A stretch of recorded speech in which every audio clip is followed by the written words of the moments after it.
This is Richmond Hill from the cockpit of the United States Coast Guard's MH-65 Delta Dolphin helicopter.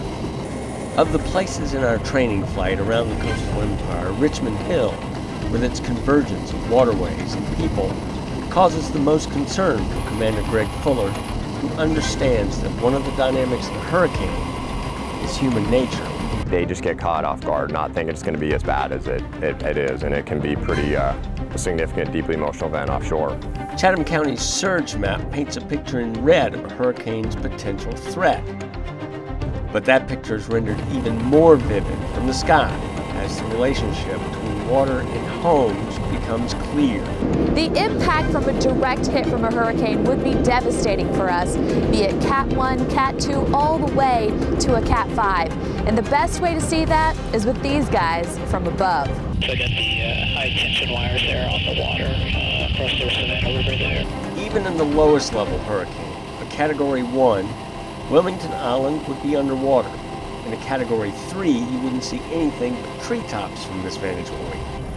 Hilton Head's golf courses are a continuous water hazard and just a Cat 1, and the Tybee Pier, a memory. In the event of those catastrophes, the Coast Guard's Dolphin is an ambulance in the sky.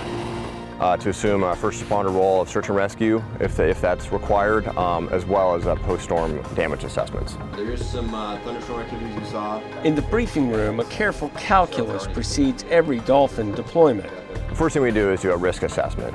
Weather conditions, wind conditions. The environment we're going into, is it offshore that we're more familiar with, or is it an inland case where there could be wires or other hazards? Is it a nighttime case? All these variables play in as to how we will respond. Coast Guard Air Station Savannah is involved in about 250 rescues a year, with each involving dangers that can't be planned or predicted. That uncertainty would be magnified exponentially in the event of a hurricane. Commander Fuller says that precautions on the part of the public can minimize the risk not only for themselves, but also for the guardians whose job is to try and save them. Really heed the evacuation notices, because basically those that don't, or those, I put my crew into harm's way to rescue those that don't take advantage of those notices. So there's plenty of warning for hurricanes. There's time now to prep for all of their kits, emergency kits, but the biggest thing is the evacuation. I think a lot of people try to tough it out, and those are who I have to put my crew into harm's way for.